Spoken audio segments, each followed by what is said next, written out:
There is a specific kind of silence in the deep hollers of Appalachia that you simply do not find anywhere else on Earth. It isn't the peaceful, empty quiet of a library or a vacant church.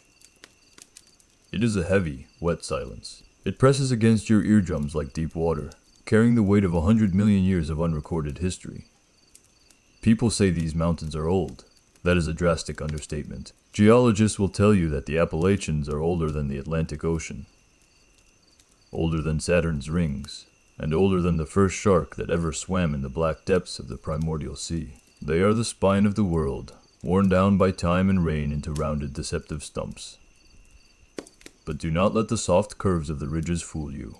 These woods have teeth. When you walk through the dense rhododendron thickets, where the sunlight dies before it hits the mossy floor, you can feel that age watching you. It isn't a passive observation. It is a judgment. It is a waiting game. I moved out here to escape the noise.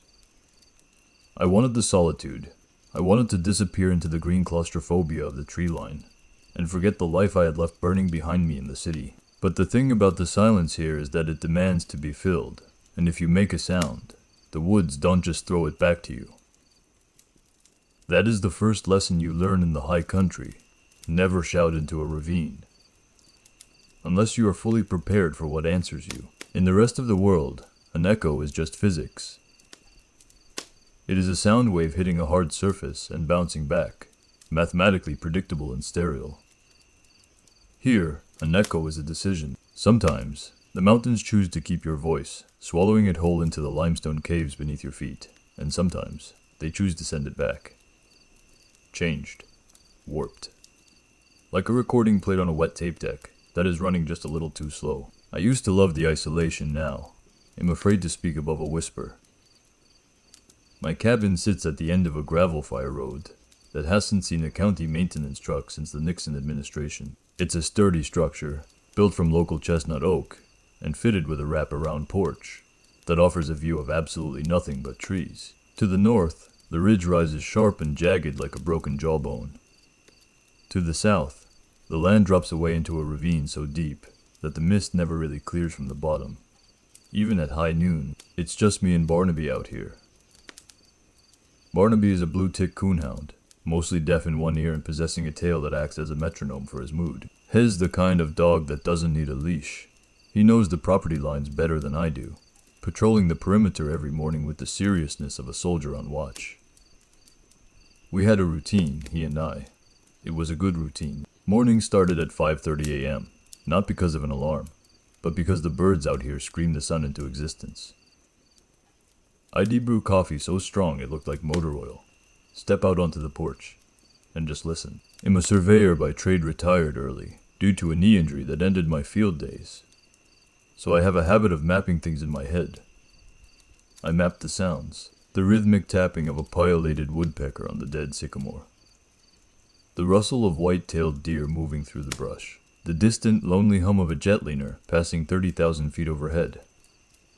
A reminder that the 21st century still existed somewhere. For the first 6 months, it was paradise. I spent my days chopping wood for the cast iron stove and repairing the roof. I relearned how to breathe without tasting car exhaust. Barnaby seemed happier, too. He chased squirrels he had no hope of catching and slept under the porch in the cool dirt during the heat of the day. But looking back, I think I was willfully ignoring the signs. The way Barnaby would sometimes stop dead in his tracks. Hackles raised, growling low in his throat, at a perfectly empty patch of ferns. Or the way the wind would shift directions 3 times in a minute, swirling around the cabin like it was testing the windows for a way in. I told myself it was just the adjustment period. I told myself I was just getting used to the wild. I didn't know yet that the wild was getting used to me. The first time it happened, the sun was high and bright, washing out the shadows and making the forest feel deceptively safe. I had hiked out past the property line, following an old deer trail that wound along the lip of the southern ravine. I was looking for a good spot to source some field stones, for a fire pit I wanted to build. Barnaby was trotting ahead of me, sniffing at the roots of a massive poplar tree, his tail wagging in that lazy rhythmic way of his. "Barnaby, here, boy," I called out, more out of habit than necessity. I just wanted to keep him close as the trail narrowed. My voice rolled out over the ravine, clear and loud. "Barnaby here, boy." I waited for the echo. Usually, it takes a second or two to bounce off the opposing ridge face. And sure enough, the sound returned. But it was wrong. "Barnaby, here, boy." I stopped walking. My boots crunched into the gravel, the sound suddenly deafeningly loud. The hairs on my arms stood up, prickling against my flannel shirt. The echo hadn't come from the ridge across the valley. It had come from down in the ravine, from the thick tangle of laurel hill that choked the creek bed. And the cadence. It was flat, metallic. It sounded exactly like me, yes, the pitch, the timbre, the slight gravel in my throat. But it lacked the intention behind the words. It sounded like someone reading a phonetic transcript of a language they didn't speak. It was spaced out strangely, the pauses too long between the words. Barnaby stopped sniffing the tree. He didn't turn around to look at me. He froze, his entire body going rigid. His ears swiveled back, pinning flat against his skull, and a low, pitiful whine escaped his throat. He wasn't looking at me. He was looking down into the ravine. "Hello," I shouted, my heart hammering a sudden, violent rhythm against my ribs. "Is someone down there?" The silence stretched for 5 seconds. Then 10, a crow cawed somewhere in the distance. Then the voice drifted up again. "Hello, is someone down?" There this time, the mimicry was worse. It ended on a downward inflection, turning my question into a statement. It wasn't an echo. Physics doesn't rearrange intonation. Physics doesn't wait 10 seconds to reply. I grabbed Barnaby by the collar. He was trembling so hard he was vibrating, and I backed away slowly. My eyes locked on the dark green canopy below. I half expected to see a man in a ghillie suit or a lost hiker waving back at me. But there was nothing, just the wind moving the leaves, and the overwhelming sensation that something down there had just learned a new trick. By the time I dragged Barnaby back to the cabin, the sun had begun to dip below the ridgeline, casting long bruised purple shadows across the yard. The dog refused to stay outside. Usually, he'd fight me to spend the twilight hours chasing fireflies. But tonight he bolted through the front door, the second I opened it, and scrambled under the kitchen table, curling into a tight, shivering ball. I locked the door. It was a reflexive action, something I hadn't done in months. Who locks their door in the middle of nowhere? Bears don't know how to turn knobs, and coyotes don't pick locks. But the click of the deadbolt sliding home gave me a tiny, fragile sense of security. I tried to settle into my evening routine, but the atmosphere inside the cabin felt pressurized, like the air before a thunderstorm. I poured a glass of whiskey, my hands shaking just enough to clink the bottle against the rim. Outside, the world was changing. Normally, dusk in Appalachia is a cacophony. The cicadas scream, the tree frogs chirp in a deafening chorus, and the katydids argue back and forth endlessly. It's a wall of noise that lets you know the forest is alive and functioning. But tonight, the fade-out didn't happen gradually. It happened all at once. One moment the woods were singing, the next silence. It was as if someone had reached out and severed the power cord to the entire ecosystem. I stepped to the window and peered out through the mesh screen. The air smelled wrong. It didn't smell like pine needles and damp earth anymore. It smelled sharp, chemical like ozone. Or the way the air smells right after a lightning strike, mixed with something cloyingly sweet, like rotting fruit. It was a scent that triggered a primal gag reflex deep in my throat. I strained my eyes against the gathering dark. The tree line, usually a familiar boundary, now looked like a jagged wall of black teeth. I had the distinct, skin-crawling sensation of being observed, not by one pair of eyes, but by the woods themselves. I tried to tell myself it was a prank.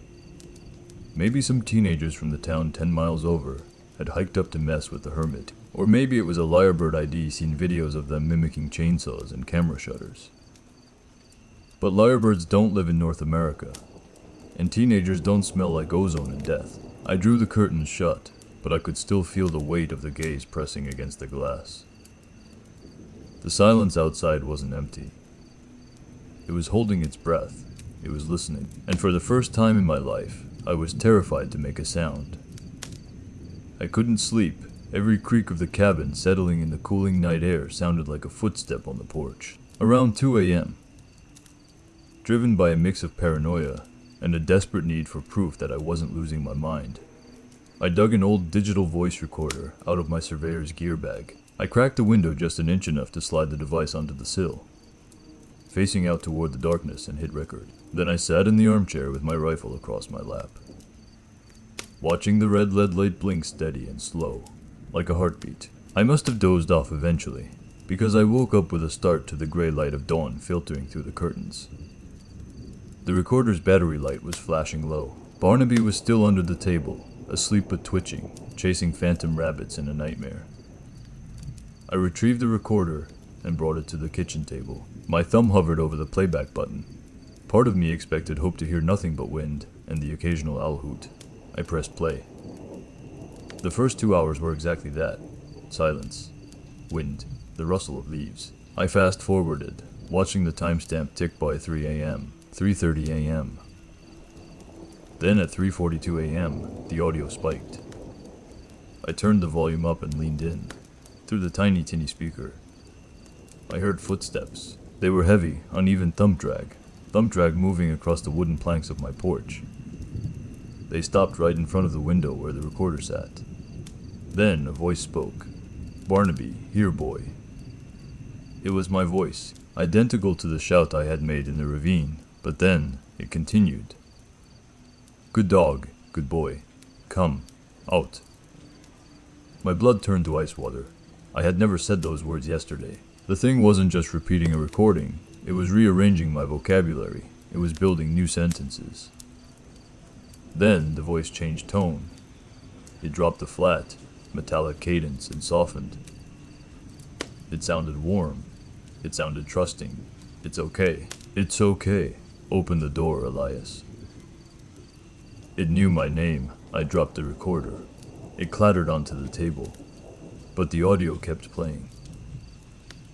For the next 10 minutes on the tape, there was no movement, just the sound of wet, ragged breathing right against the microphone, and the low, rhythmic sound that I realized, with mounting horror, was the sound of someone practicing a whistle. My whistle, the sound of tires crunching on gravel later that morning, nearly made me weep with relief.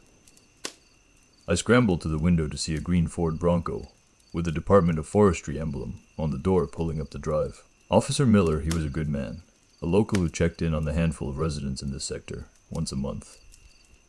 I opened the door and stepped out into the bright, safe sunlight. The air smelled normal again, pine and dust. The ozone stench was gone. Miller stepped out of his truck, adjusting his hat, looking solid and real and delightfully mundane. "Morning, Elias," he called out, walking up the steps. "Just doing the rounds, haven't seen you in town lately." I gripped the railing, fighting the urge to grab him by the shoulders and scream. I wanted to tell him everything. I wanted to play the tape, but as I looked at his calm, unbothered face, a heavy seed of doubt settled in my gut. How would it sound? "A ghost is stealing my voice, Miller." He'd think the isolation had finally snapped my brain. He'd call social services. Or worse, just laugh it off. "Just busy with repairs," I lied, my voice sounding rough to my own ears. "Roof took a beating in that last storm." Miller nodded, looking around the property. "Yeah, heard it was a rough one. You seeing any bear activity?" "Had a few reports of a nuisance bear raiding trash cans down in the valley." "No," I said quickly. "No bears, just quiet." "All right then." Miller tipped his hat and turned back to his truck. "You stay safe out here. Let us know if you need anything." He opened his door and put one foot on the running board, and that's when we both heard it. From the tree line to the west, clear as a bell, cheerful and loud, came a voice. "Morning, Elias. Just doing the rounds." Miller froze. He spun around, his hand instinctively dropping to the holster on his hip. He looked at me, confusion, knitting his brows together. "Who's that? You got company." It was his voice. It was a perfect recording of what he had just said to me 30 seconds ago. I have a radio," I stammered, panic rising in my throat. "I was recording for a project, just playback." "Sorry." Miller looked at me for a long moment, his eyes narrowing slightly. He didn't buy it, but he didn't have a reason to push. "Right," he said slowly. "Well, keep it down. Sound carries out here." He got in his truck and drove away. As his taillights disappeared, I realized I had made a terrible mistake. I hadn't just protected myself from looking crazy. I had just taught the thing in the woods a new voice. That night the mimicry evolved. It stopped being a passive observer and started becoming an active participant in my terror. The sun had barely set when the sounds began. It started with simple words, tossed out from the darkness like stones thrown at a window. "Hello, Barnaby," Elias rounds. But as the hours ticked by, the entity began to stitch them together with terrifying speed. It was learning syntax. It was learning emotion. I sat in the living room with all the lights off, clutching my grandfather's Winchester rifle. Barnaby was pressed against my leg, shivering so violently. He shook the chair. "Barnaby, want a treat?" The voice came from the front porch, directly on the other side of the door. It wasn't my voice anymore. It was a slurry, shifting amalgamation of mine and Officer Miller's. It had the pitch of my command, but the drawl of Miller's accent. It sounded like two audio tracks played over one another, slightly out of sync. "Good boy, come outside. Want to go for a walk?" Barnaby whined, his ears perking up despite his fear. The phrase, "go for a walk," was his trigger. It was the magic spell that usually sent him spinning in circles of joy. He took a hesitant step toward the door. "No," I hissed, grabbing his collar. "Stay, stay," the voice mocked from outside, dropping instantly to a guttural, angry whisper that sounded exactly like me. "Stay, stay, stay." Then it laughed. It wasn't a human laugh. It was a rhythmic, dry hee-hee-hee that sounded like two stones being clicked together. I moved to the window, peering through the crack in the curtains. I couldn't see anything on the porch, but beyond the railing, just at the edge where the yard light faded into the true dark, I saw movement.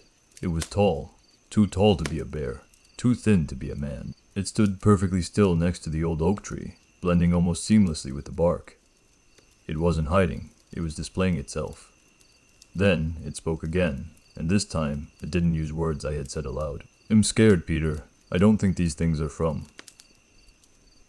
My stomach dropped. That wasn't me. That wasn't Miller. That was a Miller that was a woman's voice. It was terrified, breathless, and static-filled. It sounded like a recording from a radio transmission. Where had it heard that? How many other voices did this thing have stored inside it? How many other people had stood in this cabin, or walked these woods, and left their last words in the throat of this monster? It knew I was watching. The shadow shifted, stretching impossibly long limbs. "Open the door, Elias," it whispered, using my mother's voice.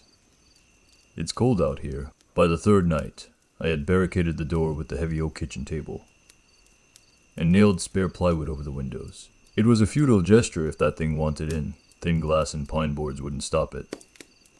But the illusion of fortification was the only thing keeping me from screaming. I hadn't slept in nearly 70 hours. My eyes felt like they were filled with sand, and my thoughts were beginning to fracture, splintering under the weight of the exhaustion. The line between reality and hallucination was blurring. The shadows in the corners of the room seemed to breathe. The pattern on the rug looked like faces, but the worst part wasn't the visual tricks. It was the auditory invasion. The thing outside didn't stop during the day anymore. It circled the cabin constantly, whispering, but it wasn't just mimicking my speech now. It was reciting my thoughts. I would sit there, staring at the door, thinking, "Please just go away. Please just leave me alone." And 5 seconds later, the voice would drift through the cracks in the wall. "Please, just go. Away, leave. Me alone." It was reading me. It was listening to the internal monologue of my mind, like it was tuning into a radio frequency. I tried to empty my head. I tried to think of nothing but white noise, static, blank pages. But the harder I tried to suppress the thoughts, the louder they screamed in my brain.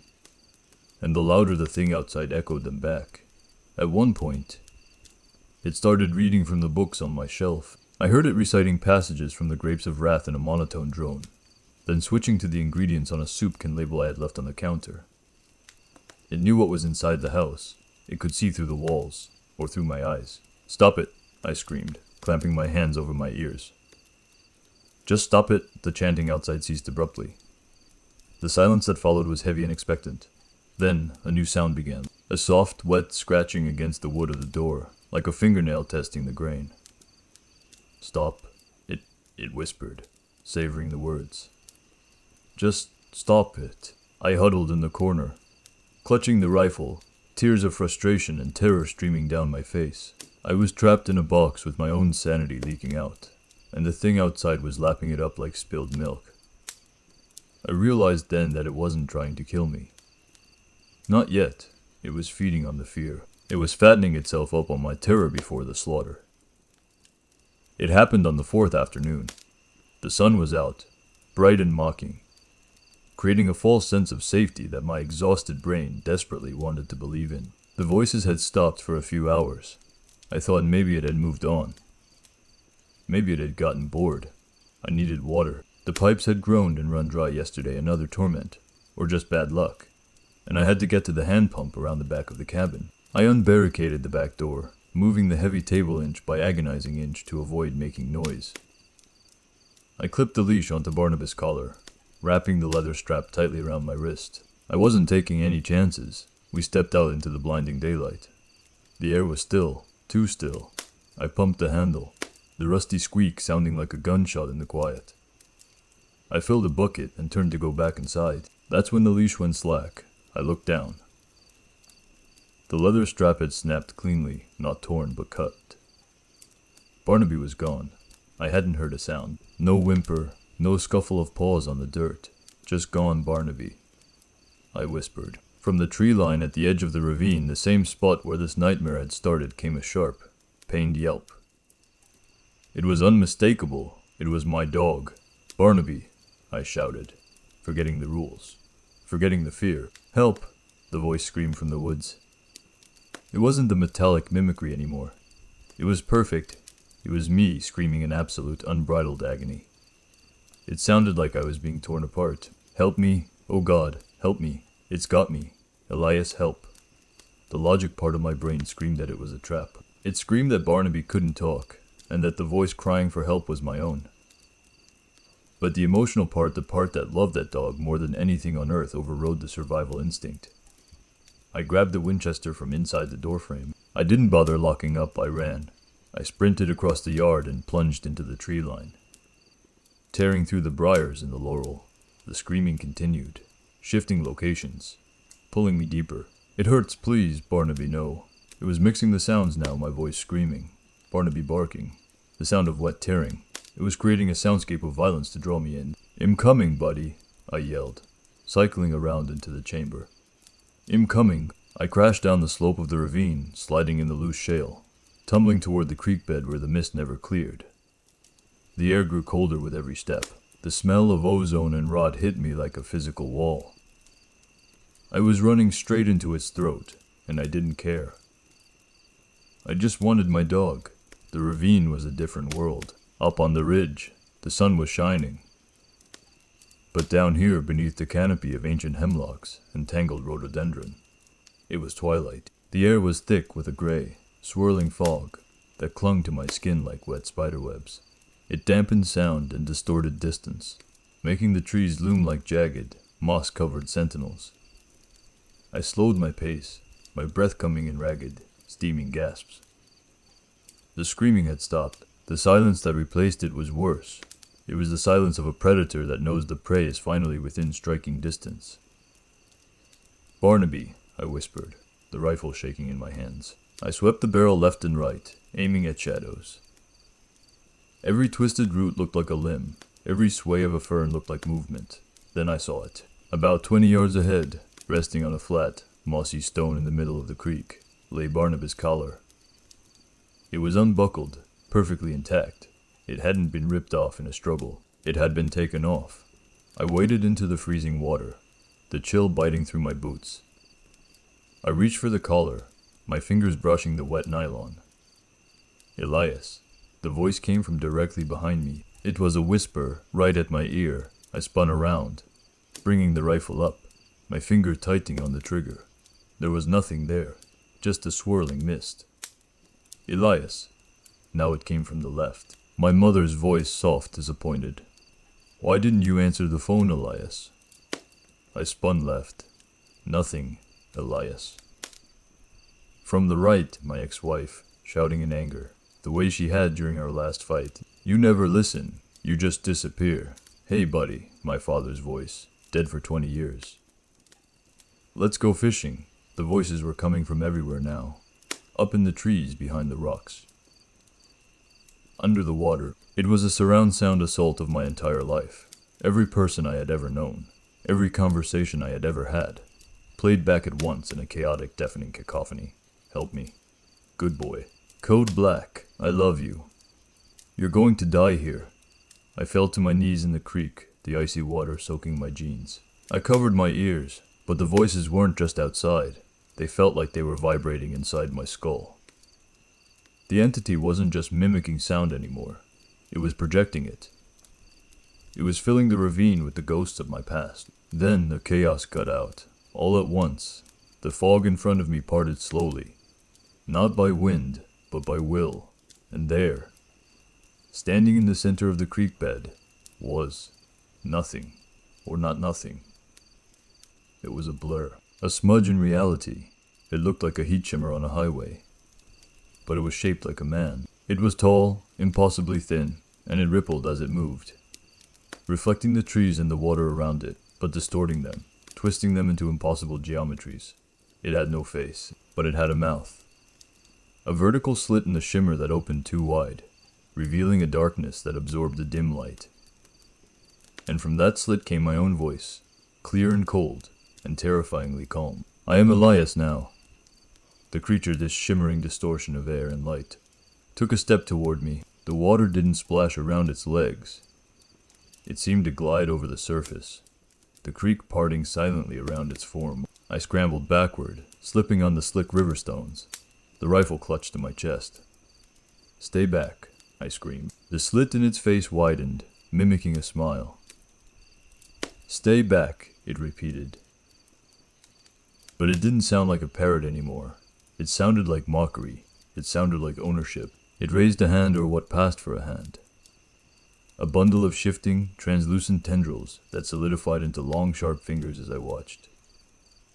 It pointed at me. I am the voice now, it said. The sound didn't travel through the air. It hit me directly in the chest, a physical thrum of vibration. I raised the Winchester. My hands were shaking so hard the sights were dancing all over the creature's blurred form. I knew with a sinking, leaden certainty that a bullet wouldn't stop this. How do you shoot an echo? How do you kill a reflection? But instinct is a powerful thing. When the predator lunges, the prey fights. The creature surged forward, moving with a terrifying, jerky speed like a film reel missing frames. It was 10 feet away. Then 5. I pulled the trigger. Blam. The muzzle flash lit up the ravine, blindingly bright in the gloom. The recoil slammed into my bruised shoulder, but there was no sound. The gunshot was swallowed instantly. No crack, no boom, no rolling echo through the hills. Just a flash and the kick. The creature had stolen the sound of the gun before it could even leave the barrel. The bullet hit the shimmer. I saw the air ripple, like a stone thrown into a pond. The creature halted for a fraction of a second, its form destabilizing, turning into a cloud of static. A sound tore out of it, not a scream, but a high-pitched electronic screech, like feedback from a microphone loop. It was painful, piercing my eardrums. It was hurt, or at least it was disrupted. I didn't wait to see if it would reform. I scrambled up the muddy bank, claws of panic digging into my chest. I dropped the rifle. It was useless weight now. I ran blindly up the slope, tearing my hands on thorns, slipping in the mud, gasping for air that felt too thin to breathe. Behind me, the screeching rose in pitch, morphing back into a cacophony of voices. My voices shouting in anger. Come back, Elias. Come back. I didn't look back. I just ran toward the light. I burst out of the tree line and collapsed onto the grass of my yard, heaving and retching. The sun was setting now, casting long bloody streaks across the sky. The cabin stood there, silent and still. The door I had left open swinging gently in the breeze. I crawled up the steps and slammed the door shut, throwing the deadbolt, the chain, and dragging the heavy table back into place. I collapsed against the wood, sliding to the floor, waiting for the scratching to start. waiting for the voices. But outside it was quiet. I sat there for an hour, then 2. The moon rose, casting pale squares of light across the floorboards. Barnaby was gone. My rifle was gone, but I was alive. I stood up shakily and went to the kitchen sink to splash water on my face. I needed to leave. I needed to get the keys to the truck and drive until I hit the coast. I would never set foot in these mountains again. Then the phone rang. I froze. I didn't have a landline. The cabin wasn't wired for it. I looked at the counter. My old battered cell phone sat there. It had 0 bars of service. It had always had 0 bars out here, but it was ringing. I stared at the screen. The caller ID didn't show a number. It just said, Elias. My hand trembled as I reached out. I knew I shouldn't answer. I knew it was the final trap, but the ringing was relentless, drilling into my skull. I swiped the green icon and held the phone to my ear. Hello? I whispered. There was a pause. Then a voice spoke. It was clear. It was crisp. It had none of the metallic distortion, none of the halting syntax. It was perfect. It was my voice, sounding healthier and stronger than I had in years. Hello, Elias, the voice said. I just wanted to thank you. Who is this? I croaked. It's me, the voice said. Or rather, it's who you used to be. You see, I've learned everything I need to know. I know your social security number. I know your mother's maiden name. I know the PIN to your bank account. I know how you sound when you're happy, and how you sound when you're afraid. I couldn't breathe. You can keep the cabin, the voice continued cheerfully. You can keep the woods. You fit in better here now anyway. You're quiet. I, on the other hand, I have a lot to say. I think you'll go to the city. There are so many more voices there. You can't, I tried to say. Goodbye, Elias, the voice said. Oh, and don't bother trying to scream. I took that too. The line went dead. Morning came as it always does, indifferent to the horrors of the night. I packed my bag in silence. I took only the essentials, clothes, a few cans of food. My keys, I left the furniture. I left the books. I left the empty dog bowl by the door. I walked out to the truck, the gravel crunching loudly under my boots. The air was still. The birds were singing again, but their song sounded thin and hollow to me now. I paused at the driver's side door and looked toward the ravine one last time. There was no fog today, just the green, indifferent canopy of the trees. Somewhere down there, my dog was gone. Somewhere down there, a part of my soul had been excised with surgical precision. I got in the truck and turned the key. The engine roared to life, a mechanical growl that felt reassuringly real. I put it in gear and started down the winding fire road. As I reached the end of the driveway, I saw a figure walking along the shoulder of the main road. He was wearing jeans and a flannel shirt. He had a backpack slung over one shoulder. He was walking with a purposeful stride, heading toward town. I slowed down as I passed him. He turned to look at the truck. It was me. It was my face, my eyes. He looked healthy, rested, vibrant. He looked like I had 10 years ago, before the knee injury, before the isolation. He smiled and waved. A friendly, neighborly wave. I opened my mouth to scream. I wanted to roll down the window and yell, "That's not me, help." I wanted to curse him. I wanted to warn the world. I pushed air from my lungs. I strained my vocal cords until my throat burned. Nothing came out. Not a whisper. Not a croak. Just a soft hiss of air escaping my lips. The other Elias watched me struggle. His smile widening just a fraction. He tapped his own throat with one finger, winked, and then turned back to the road, walking toward the city, toward the noise, toward the millions of voices waiting to be collected. I drove on in silence. I had survived the woods, but I hadn't escaped. I was a ghost now, and the monster was driving my life. They say that if you spend enough time in the silence, you find yourself. I found something else entirely. I found that the silence isn't empty. It's a container. And sometimes, if you aren't careful, if you pour too much of yourself into the void decides to keep it. I live in a small apartment 2 towns over now. I write everything down on notepads. People think I'm mute from an accident or a stroke. I let them believe it. It's safer that way. But sometimes, late at night, when the traffic dies down and the city gets quiet, I turn on the radio. And every now and then, on a talk show or a commercial, I hear a voice that sounds familiar. A voice that laughs just a little too perfectly. So, here is my warning to you. If you go hiking in the deep woods of Appalachia and you hear your name called out from the trees, don't answer. Don't even look, because if you acknowledge the echo, you might just give it permission to become the source. Have you ever heard something in the woods that sounded like a person, but you knew it wasn't? Tell me your story in the comments below. I read every single one. And if you want to know what happens when the voices follow you home, make sure you're subscribed. You've been warned.